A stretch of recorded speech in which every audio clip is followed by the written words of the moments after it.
Hello and welcome back to Goswick Lane. We're glad to have you today. So in one of our other videos, we talked about some commercial properties that we are developing, and I think I was standing in the top of one of those when I was talking about it and pointing over to this building. Hope you're not getting dizzy from me spinning too much. So I'm just gonna show you this building right here, talk about what we've done to it, talk about what our plans are for the area. Our guys have really killed it on this building, and I'm excited to show you. So here we go. All right, here we go in the front door or side door, you may want to call it. All these floors have been replaced. We did glue down vinyl here. It's a little bit less expensive than locking plank vinyl just because of the labor involved. As long as your floors don't have too many cracks and stuff in them, which these did, so we had to do an extensive amount of repair to the flooring, but we'll still come out just a little bit cheaper, even with that labor on. And you can see in there, we had to do pretty good bit of repair on that floor. We'll go in there in a second. For the ceiling here, we just ended up painting a lot of these tiles, or the tiles that looked really bad. So you can tell this one is an original, and this is the original also, but we painted it. And you really can't tell a massive difference there. If you go black, you really can't tell hardly at all. So these walls were all painted. We had to replace about half of these big windows here just because of cracks and breaks, and we're gonna tint those a little bit and take that tint off, redo that tint. This is the middle room, I would call it.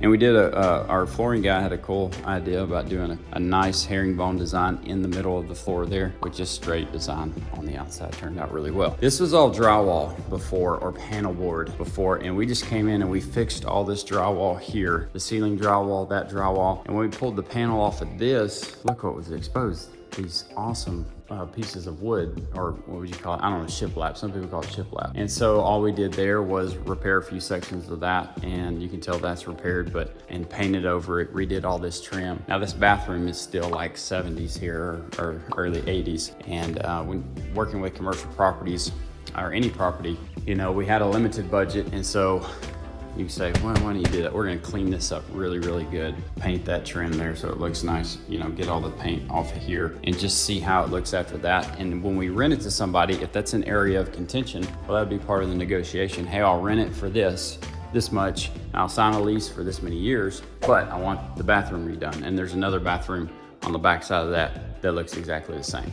This is an office room, office space here, and then that goes out to the shop area. So there's 1,500 square feet. There is 1,500 square feet of office space segmented out into basically 4 rooms here, and there's about 3,000 square feet of shop space. So you can imagine this could be a really cool place. What we want to develop this in is we're wanting to develop it into an experience where people can come, either like multiple restaurants, food trucks, like we want to call it the junction, because all the trains come in over there across the road. What's the right word that I'm looking for?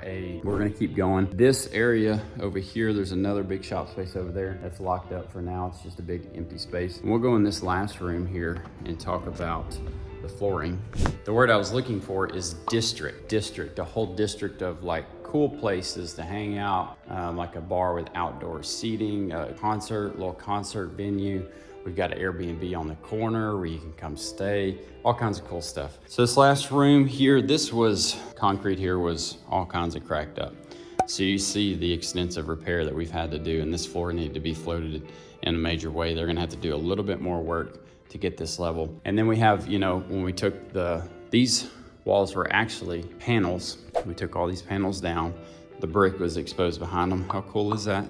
And these old windows were already here, and that unit right there was already there. So we just kind of fixed that up and replaced a few of these windows and tried to make them look as close to the old patina windows as we could. Little accents, you know, like the herringbone cedar there.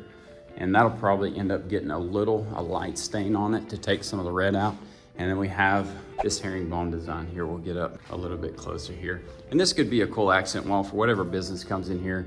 They could have their big logo right here or whatever, you know, just something neat and something different.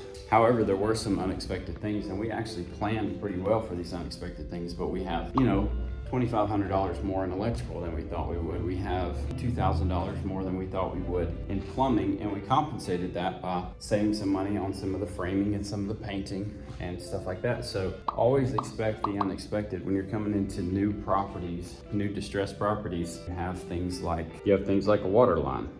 running along the floor going out to a water spigot spout out there, so that's probably gonna have to be covered up and fixed. You have things like old electrical lines that need to be fixed. We turned the main on here, the main electrical here, and all of our stuff for the inside was not even hooked up to the main electrical. And so we had to go back and we had to fix that and tie it all in. So it's just things you don't expect. You got wires and plumbing and stuff that run everywhere. The best thing to do is to bring your contractor to your job with you. Even if you've done a bunch of flips or repairs, rehabs, whatever, and you have a good sense of what's gonna need to be repaired, it's still hard to catch everything. So always have contingency in your budget that you know, hey, I'm probably gonna spend this money. If I don't, great. I'd say at least 10%. And build that into your deal, and if the numbers don't work with that 10%, don't do it. Unless you're getting that steal of a deal and you can build 15% contingency or more, then you have to pay attention to the numbers and know your numbers and try to stick as close to your numbers as possible. Obviously, there's some things that if they come up and you didn't know about them that you're gonna have to repair, whether you're going over budget or not. You know, mechanical stuff, electrical, plumbing, foundational issues. The biggest expenses that you're typically gonna come across on a rehab are your roof, HVAC, and foundation. So pay attention to those things and then build your budget from there. And good luck. I wanna see what you guys are working on. Put in the comments what you're working on, what you're looking at. I'm super interested in what y'all are doing. That's it for today. We appreciate you joining us. Remember to love God, love others, and let your work reflect that. We'll catch you on the next one.